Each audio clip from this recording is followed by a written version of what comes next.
makuruhanitio na Mbitika ikerikari ya gatatu cia fegi ya Ncba Korea Communications Authority of Kenya ihorete jeki kebesha Mbitika ici iria igathakira mwena wa Karen Country Club na Mbitika ici ikainikirira muthenya wa kiumia na athaki kuma Kenya, Uganda, Tanzania orodo na bũrũri wa Rwanda na muhotani akiinukana kimanjika gĩa ciringi ngiri 120 na egwatire tigiti wa guthaka Mbitika cia Magical Kenya Open mwaka ukite wa 2024.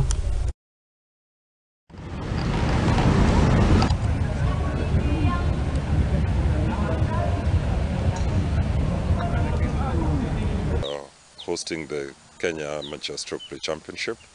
We are happy with the pool of players that have registered for this event, but most importantly and breaking news today is the fact that Michael Karanga, who's been winning in this series, is now ranked 95th.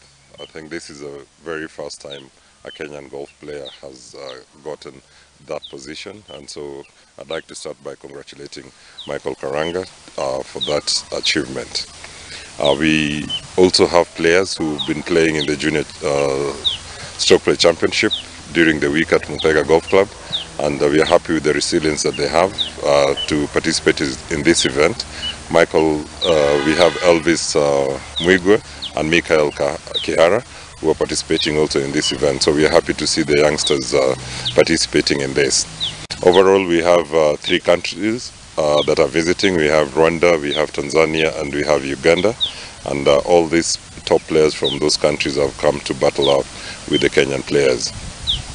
We will be looking at who will be the winner, who will be in the last team on Sunday, but as we can see, we see quite a number of people have finished under on the first day. We want to appreciate our sponsors, especially Ncba Bank, who have been sponsoring this series.